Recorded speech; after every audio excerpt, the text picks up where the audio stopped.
So I'm working on this intake. It's out of a 1999 Chevy 5.7 liter engine. And I've got the cover off. I'm looking at the spider injection system here. This one's been upgraded. It's got, they've moved the injector right to the port. And what I want to do is I want to test each one of these injectors. So I'm going to pressurize the fuel inlet and the return line with fuel. And then I can apply a signal to these pins and activate each one of these injectors, and then I can take a look. I can watch the injector under here and confirm it's got a good pattern, and also confirm it's not just dripping. So that's why I've got it setting up on some studs there off the bench a little bit. And so I measured these ports, the fittings, and I found this this brass tubing. This one's 9.5 millimeters, and that clicks right into the large one, the fuel supply. Then I got the smaller one here that clicks right into there for the return. And so all I need to do is solder a bead around here as a retainer to hold that down, because it'll just pop out. So what I came up with doing, I'm going to use a piece of copper, solid copper wire, to bend it, and then I'll just solder it. And that should hold it long enough for me to do my test. And so what I'm going to do, I've got this solid copper wire here. It's this is 14 gauge, and this is the tubing. I'm going to go one size smaller and bend the wire around it. I think that will work out better. I want a tight coil around it. So there, I've got a coil here. And then I can just cut that, some cutters.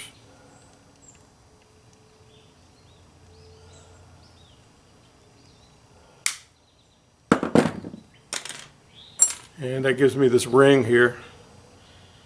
I can just bend that over. And let's see if I can get it to slide up on this. This is the larger tube. It's kind of a tight fit now. That's what I want. That's exactly what I want.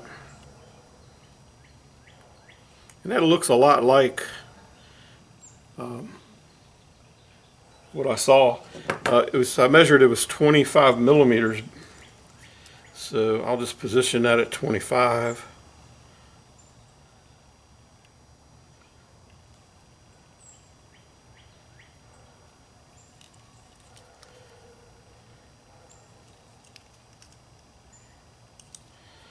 And before I solder it, I'll just put it in there and test it. See how that looks. It clicks in pretty good. And here's the retainer. That's pretty nice. It goes right to it. Going to hold it perfectly there. So I'm going to solder that one in place, and I'm going to also form the other one. Here's the larger tube. I'm going to go one size smaller. I've got this telescoping tube kit, this brass telescoping tube kit. That's what I'm getting this tubing from. I want to do the same thing. I'll bend a circle around the slightly smaller diameter, and then cut it, holding on to the piece I want in the middle.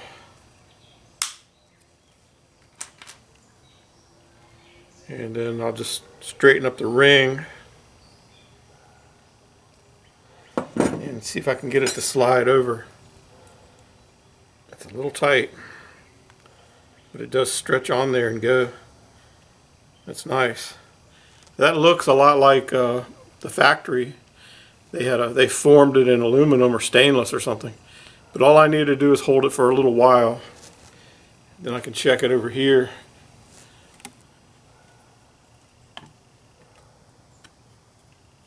Clicks in nicely. Then put that down.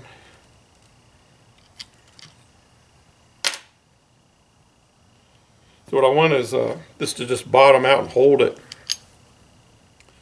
So I can just push that down till it bottoms out. I'll do the same on this one. I'm going to raise it up just a touch, set it in there. I can hear it click into place. Then I'll just lower this down on there and press it in.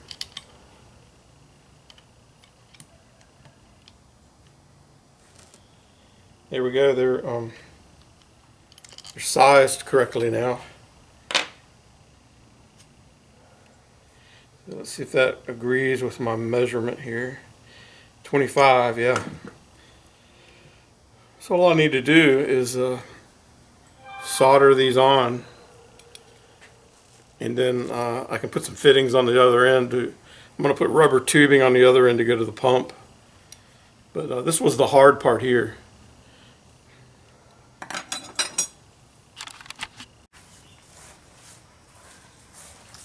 I've got a little vise here I'm going to use to hold it while I solder.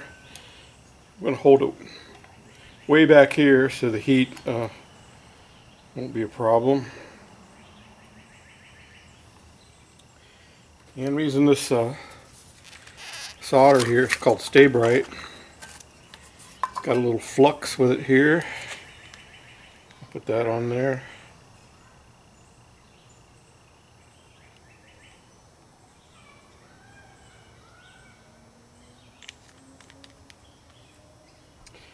And luckily I've got plenty of this tubing, and so if I don't get it right the first time, I've got more chances.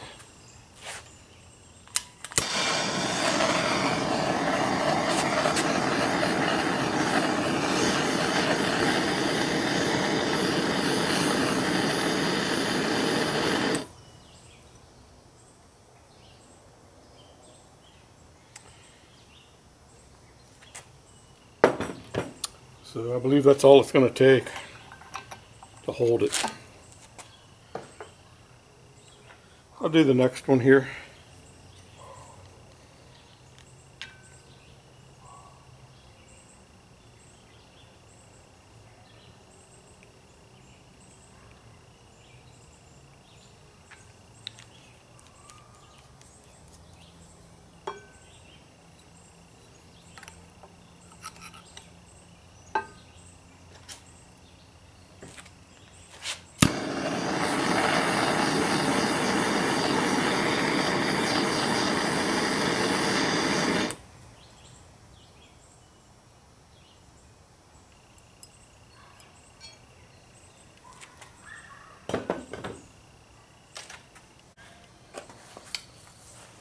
So that worked pretty well. I decided to use a very small wire to put a barb on the other end.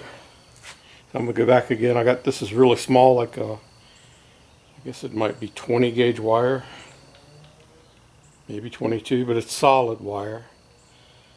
So I'm going to form my loop on the tubing that's slightly smaller.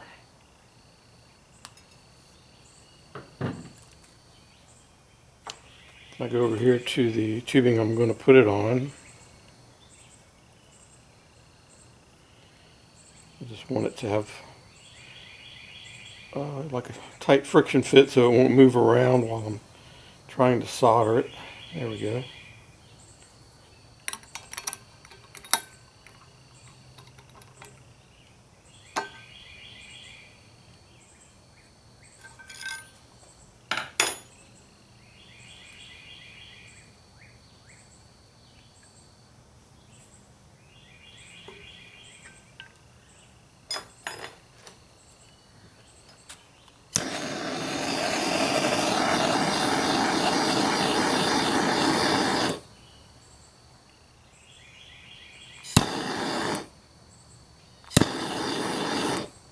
That should hold right there. I'll do the other one.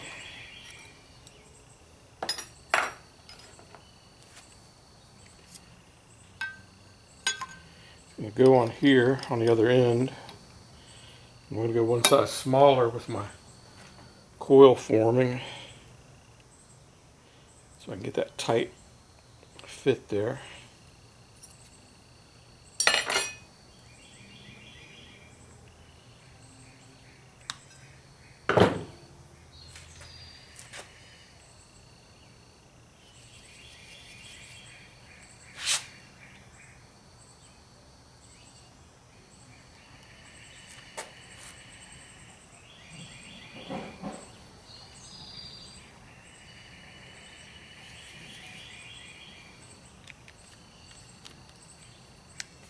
called Stay Clear Flux.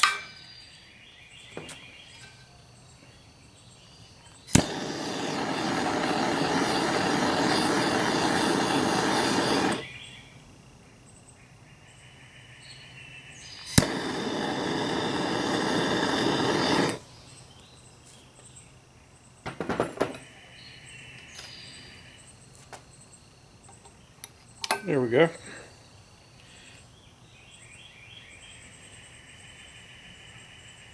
So I can clean this up a little. And I want to put a little bend in these because they're going to come out kind of tight. And I want to have the tubing is going to make it be in the way, so I'm going to have to flex those out just a little bit.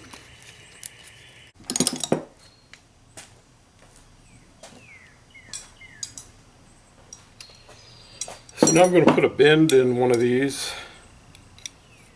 Let's see. Might just put a bend in the small one. I've got a tubing bender here. Looks like it's that size there. And so, let's see here.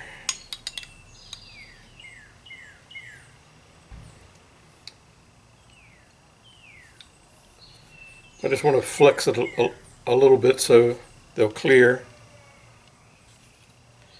Something like that should be just fine. So that way when this one plugs in, they're not close together up here at the top. Now I can put this on, and that retains it. They're not going to come out of there. These are the little nuts that the factory hold down. So that's a good start to my tester. I'm going to be applying fuel here, and this is the return. And I've got a circuit that pulses the injectors. Already have that made. I've done that before on other projects. So those are in there snugged up.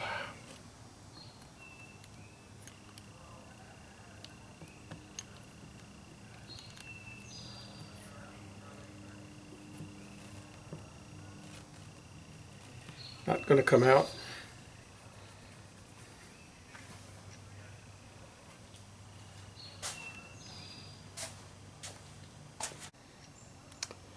So that's all I'm going to do today on it. Stay tuned. I'll be doing the testing. I got to set up the tubing and the fuel pump. I think I've got all that stuff laying around.